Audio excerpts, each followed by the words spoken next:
Shout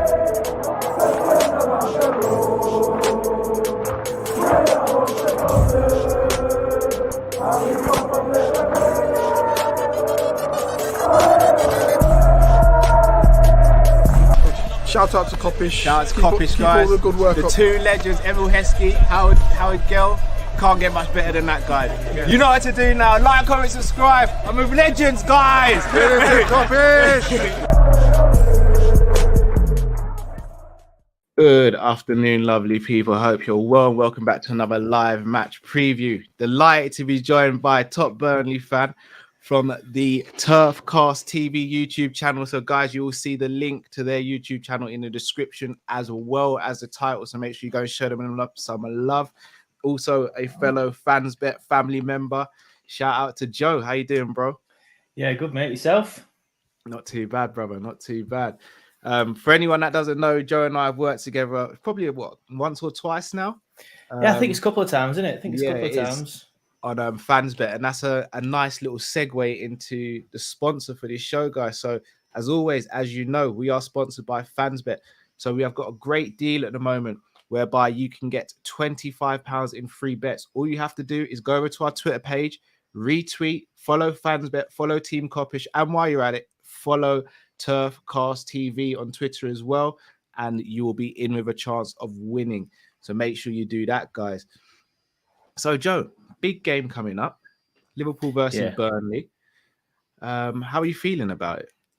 It's one of them games, isn't it, where you just turn up. There's two teams in the Premier League where you just feel like you're just turning up to just not necessarily make up the numbers, but you know what's probably going to happen. And at the minute, it's Liverpool and obviously Man City. We are going to go into this game a little bit more confident than we would have done previously because of the draw at home to Man United, but. Yeah, you know, I'm not. I know it's an easy swipe at Man United, especially on a Liverpool channel. But there are, you know, it's a little. We welcome it here. We welcome it. It's a little bit. You know, it's two different kettles of fish. You know, one's a struggling team trying to get forth, and one's probably a team that should easily be winning more trophies and would win more trophies if they weren't in the same era as this quality Man City side. So it's just one of them games where I obviously we beat you last year at Anfield and stuff, and we've beaten you at the turf before, but it still can't see much. There, I see what you did there. Yeah, I still can't see much happening. Someone's just commented as well saying Man United are actually playing, so I forgot about that. Good shout. Yeah, they're playing Southampton the early kickoff today. Yeah. Fingers crossed for you guys. Obviously, you'll want that to be a Southampton win. I mean, I don't have a race in that. I don't have a horse in that race, mate. So I'm not bothered who wins that one. You're honorary Liverpool fan now because you're on the channel, but I hear you. So in terms of Burnley's season so far, would you say you're still in a relegation battle, or would you say you're clear of that now? No, well, obviously we're bottom of the league, aren't we? So bottom of the league. But you have got quite a few games in hand, though, right? Yeah, but the way I'm resigned to relegation. I just can't see how we get out of it. One win all season. Hold on. You've had one win all season? One win all season. We've won one game all season. And it was at home to Brentford, and we absolutely destroyed them when they were playing well. So it's just ridiculous. Hold on. You've only won one game all season? Won one game all season, and we've only won one game at home in the last 1 year and 1 month. The form is ridiculous. That's really gone under the radar. I didn't even know that. It's because people just see Burnley in relegation trouble and they go, they'll get out of it. It's Burnley. They always get out of it. But this season, I don't really feel like we are Burnley. Like there's no fight. Recently, there has been a bit of fight in the Man United game, but I've not seen enough fight from them. We have drawn 11 games. So, we've only lost 8 games. Even Aston Villa in 11th have lost more than us. Wolves in 8th have lost the same amount as us. So we are a difficult team to beat still. But it's not winning games, and you need to win games. I think that's probably what threw me off because, again, now you've just said that really hits home considering one game. That's really low. It's ridiculous. It's ridiculous. Newcastle were only on one game as well, but they've won the last 2. So now they're climbing away from it. They've won 3 games. Everton have won 5. Norwich and Watford. Even Norwich have won 4 games. I don't want to throw shade at teams like Norwich, but it's Norwich and they've won 3 games more than us. You know what I mean? We have not been good enough at all, especially in the first half of the season. So what would you say has gone wrong? Obviously, it's not just one thing, but what would you say the main issue is at Turf Moor? Just not enough good players, I think. It's I don't know, because that's harsh because it's the same squad as last season pretty much Yeah, with Weghorst and Cornet, who are two brilliant additions. especially I just Cornet. think, Cornet's been yeah, fantastic he's so far. class. I love him, to be fair. And he was at the under-23s game last night, so he's really taking Amazing. Burnley to his heart and stuff. So it's really good to see. But I don't know. It's just too long. We've just not improved the squad. We've stood still for too long. While other teams around us have improved, like Villa was in the relegation battle at the start of the season. They got rid of Smith, brought in Gerrard, who's obviously a class manager. Then Ramsey's come through the youth ranks, who looks class. Obviously, they brought in Coutinho, who's hit the ground running, which is exactly what they wanted him to do. Then you've got Newcastle, who can bring in Guimaraes. All right, they messed up by signing Chris Wood, but they've brought in Trippier. And then you've got Everton, who, again, I know you boys would enjoy seeing their plight, but you just can't see them. I just can't see them going down.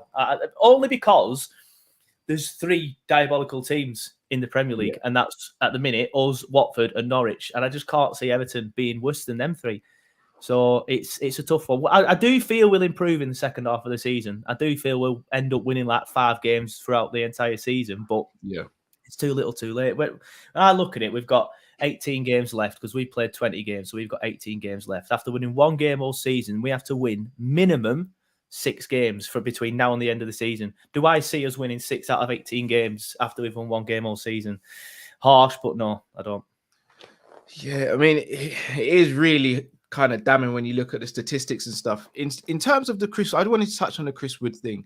So obviously Newcastle went for him. And again, no disrespect to Chris Wood. I think Newcastle could have aimed higher, but a lot of people are saying it's kind of that 4D chess move. You try and weaken your direct rival and then strengthen yourself in the process. But you've got Weghorst in his place, who in my opinion is a better striker. He's a better player. So in my opinion, you've kind of done well out of the situation. It's just whether or not he can hit the ground running. But where do you sort of sit on that? I mean, I would gutted to see Woody leave. He is one that will split a fan base, and it seems like he's already splitting the Newcastle fan base as well because he doesn't score as many goals as you would like, and when he's not scoring goals, he is a bit of a donkey. Like if he's not scoring, he don't really bring much else. And then your defenders, because he's a big, tall target man who likes to run into the channels chasing the ball, they will just oof it because it's easy option. But to get 25 million for him when he scored 1 goal all season. At that point, with 3 goals all season. When he scored 3 goals all season, I think is great business. But I do feel like he's such a confidence player. As soon as he scores a goal for Newcastle, he'll go on a run, just like he did with us last season. He had a poor start last season. He scored a goal. He literally scored a goal. I think it was against Newcastle last season. It went in off his. I'll start again and put my teeth back in. He went in off his arse. That someone actually booted the ball at him and it just cannoned in the net and he ran away celebrating, just shrugged. Oh, it was against Wolves, I think. Just shrugging like that. Like, well, I can't remember who it was against.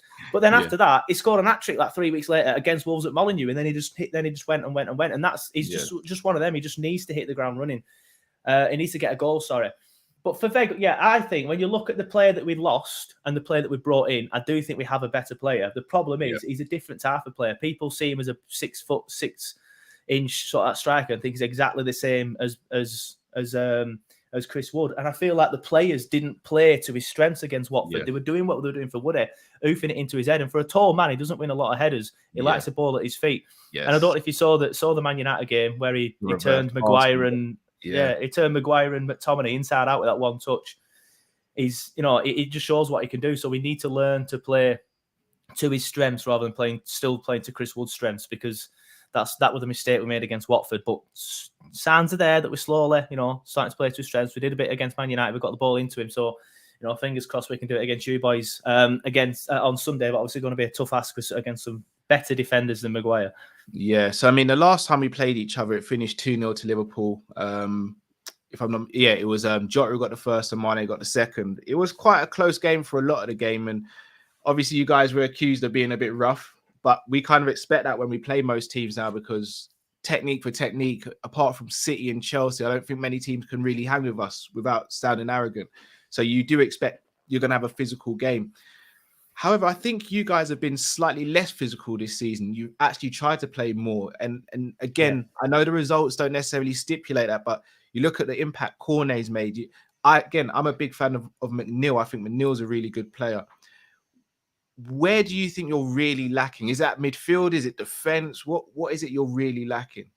Central midfield, 100%, and even go as far as saying the wings as well. Like McNeil, he's a weird one. Fans of other clubs always say like they're big fans of him and stuff. And don't get me wrong, he's quality when he wants to be. But this season he's been so poor. He's lazy. He doesn't track back. I guess that's partly not his game. You know, it might be worth trying him in a number 10 role. But Sean Dyche loves, you defend from the front. So even in a number 10 role, you probably have to do some defensive duties, to be fair. But yeah, he's been poor this season as McNeil. But I think Liverpool fans always seem to say this. And because he does seem to have a bit of joy against Trent, which is weird because Trent's, one of the best fullbacks in the country, if not the world. So it's amazing that he'll play against Watford and have an absolute dead game, and then he'll play against Liverpool and he'll be skinning Trent left, right, and centre. It's just mad. Yeah. But I think he's one of them. He plays in the big games. He's more up for the big games, so we'll see. But central midfield is definitely our worst area, 100%. Like, we're so weak in the central midfield. We have three very similar players in Ashley Westwood, Jack Cork, and Josh Brownhill. They're all 5'0", get bullied off the ball too easily. Westwood's probably more technical than the other two. Brownhill's probably more of a defensive sort of midfielder as well, if we want to split hairs. But to look at them, and you put them all in like a lineup for in a police station, you won't be able to, you won't see the difference. They all look exactly the same. So central midfield definitely, and so much the wings as well, because we just don't create enough. That has been the main problem. We just don't create enough. And Cornet's been sort of like moved to the wing against Man United, and it kind of worked. We put Jay Rodriguez up front with Weghorst and Cornet on the wing. He was a little bit quieter than he was at the start of the season, though, so that's a worry. But yeah, we're just not creating enough. The main issue has been creativity. But yeah, if I had to pick a position, the main position would 100% be midfield. 100%. Fair do. So, who do you reckon will start for you guys? What's your predicted 11, or who's the 11 you'd want to see start against Liverpool? Well, it's going to be Pope in the net, obviously. We would have Charlie Taylor at left back, but he's injured and a doubt for this game. And if Sean Dyche says he's a doubt, that means he's probably not going to be seen for a month. So it'll be Eric Peters at left back. And then at centre back, obviously your Ben Mee and your James Tarkowski's. Right back will probably be Connor Roberts. He seems to have taken the place off Matthew Lowton. I wasn't overly impressed with him against Man United in the first half. I thought Shaw bullied him far too easily in the first half. But again, he was getting no protection off Dwight McNeil at right midfield. So it'll probably be something like that again at the back.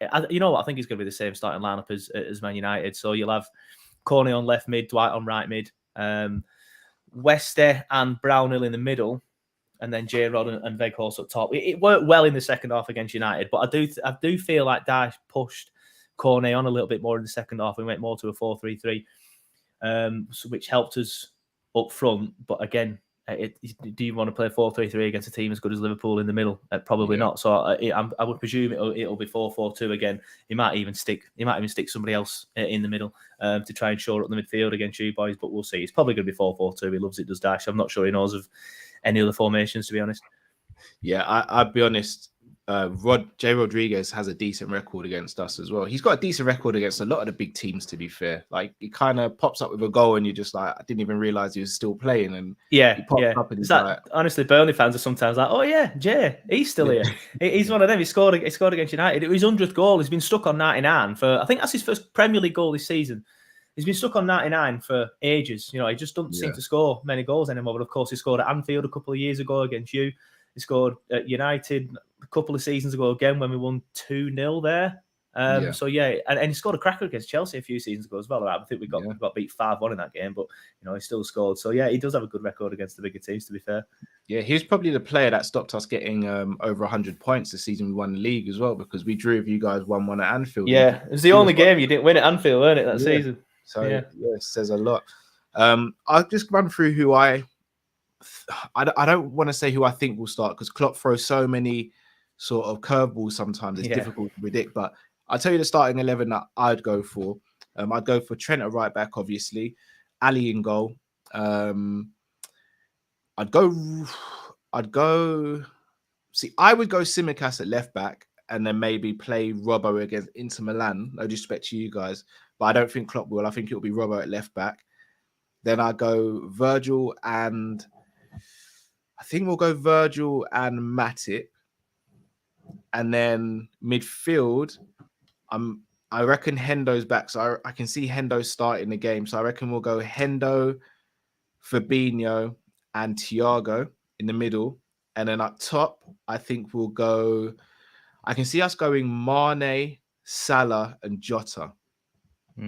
Although Bobby See Firmino that has a front good, three, he's got a good just record scares the against life us out as of me. well.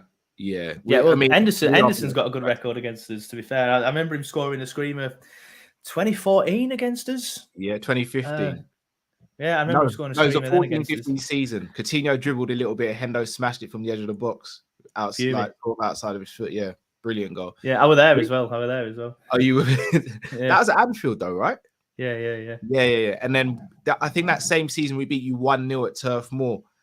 Sterling scored. Coutinho put him through, and Sterling rounded the keeper and scored. Sterling, I forget he played for you. Yeah, I do forget he played for you. You know why that game sticks out for me though? Because I think, if I'm not mistaken, I think Carrier started the game but had to come off injured, and then Mignolet came on, and there was a back pass to him, and he just was being so nonchalant that the ball rolled off for a corner, and then he tried to kick it, and it was just like, we're back to this nonsense again.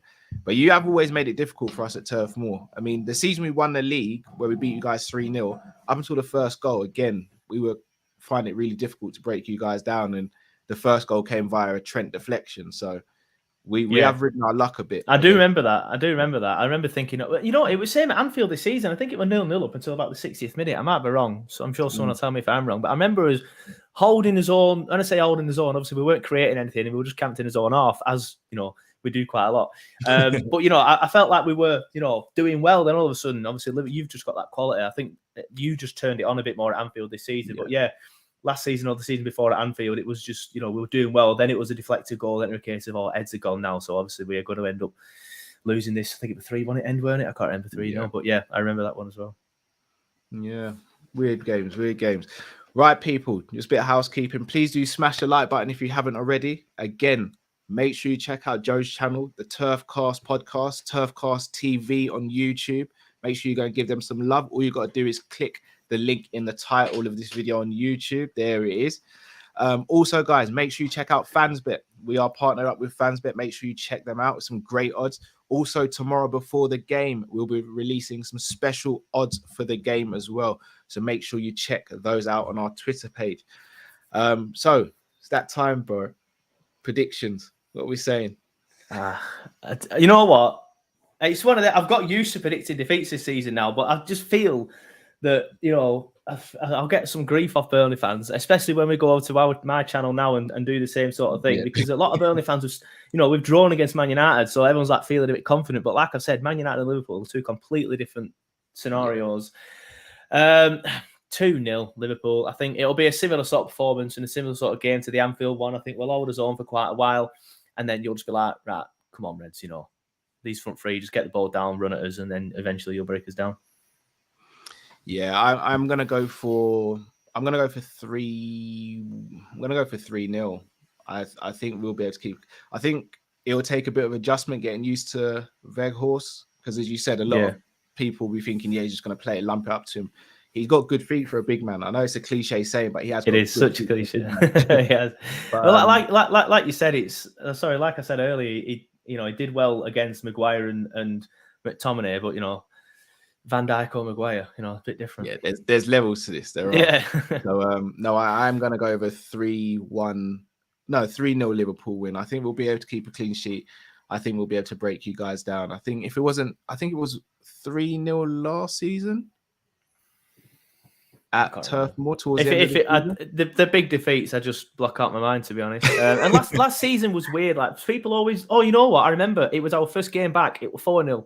You know what? Now you mention it, I remember it was the first game back. You know when the government said, you can start having a few games, a few fans on. Yeah, it's like I think we had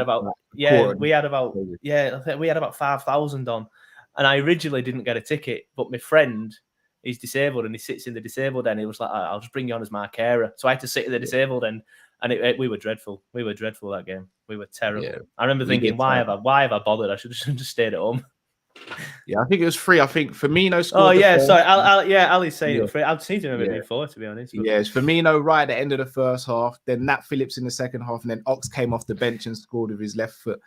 Yeah, I remember we had who did we have at net? We didn't have Pope at net. We had our third choice keeper at net as well. And I remember one of them just thinking, like, what is he doing there? Yeah, the first one.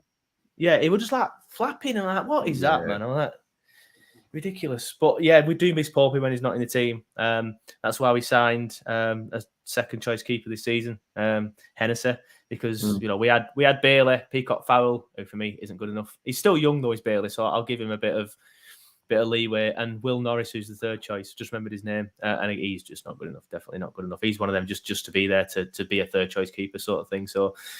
Yeah, it was a tough game, that one. I remember it was a very tough game. Yeah, it'll be very interesting to see what happens, because if you guys do go down, I think Nick Pope will be one of the first players that teams try and buy. That being said, though, it's off the top of my head. Obviously, we've got Alisson, City have got Edison, Chelsea got Mendy, Man United got De Gea, Arsenal have just signed Ramsdale, who's done really well for them as well. Yeah. I didn't like Ramsdale at first, but I kind of like him. I thought he was going to be terrible for Arsenal, but he's been excellent. It's difficult to know where he'd go. Do you think he'll like? Do you think? I think he deserves to play in the Premier League, so I would expect him to. I don't think he's one of them that would jump ship as soon as possible. You know, he wouldn't leave us in the lurch or whatever. But it's one of them like Owen there in the chat. He's just said someone like Everton could do with him, but I think Everton.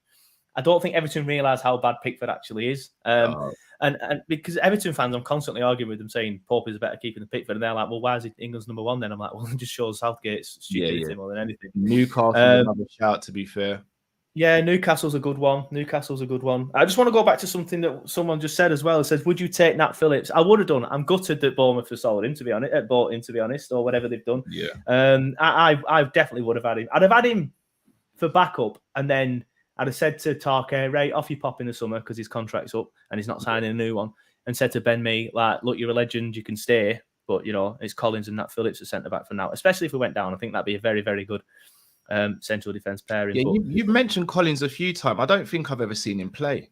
Nah, we bought him from Stoke in the summer. And when he first came in, you know, he was told that it was going to be backup. But he's one of them. He will be first choice next season when Tarkey leaves, because Tarkey's leaving. We all know he's leaving. Yeah. It's where he's going is the big issue. But again, like Newcastle got all this money now. I don't see them going for someone like Tarkey in the summer. I think they're going to get him. They've got him in January. Yeah. Then Leicester maybe could do with him, but they've got, you know, Justin's just come back and stuff like that. Yeah. So we'll see. Everton might be another shout as well, because they've got some issues at centre back. So it'd be interesting. Indeed. But Joe, massive thanks for coming on the channel. I'm going to read out the chat before we go. Zabiri says, Turf cast, I'm sold. Love Burnley, man. They remind me of Crocodile's extinction. Couldn't kill him. Please stay up and hell Mr. Dice for me. He is Burnley. Zabiri says, Joe, would you take Nat Phillips, his quality? Yeah, I'm a big Nat Phillips fan. Like I kind of am a little bit tongue-in-cheek with it, but at the same time, I do think he should have had more chances, because without him last season, I don't think we would have got top 4. I think he was excellent towards the running. But yeah, it'll be very interesting to see how the rest of the season pans out. Obviously, I wish you luck from after tomorrow, obviously, for Monday for the rest of the season. I wish you luck. You're a great guy. But no, again, just let the people know where they can find you and support you, please, bro.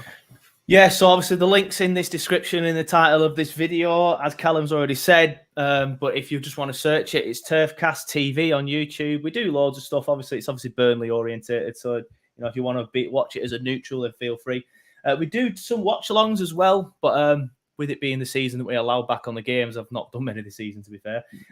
But, you know, we do a lot of stuff. So, and if you want to watch us on any other social medias, follow us on any other social medias, just search Turfcast Podcast on them all. I'm on Facebook, Twitter, Instagram, even down with the kids on TikTok. There we go. On them all.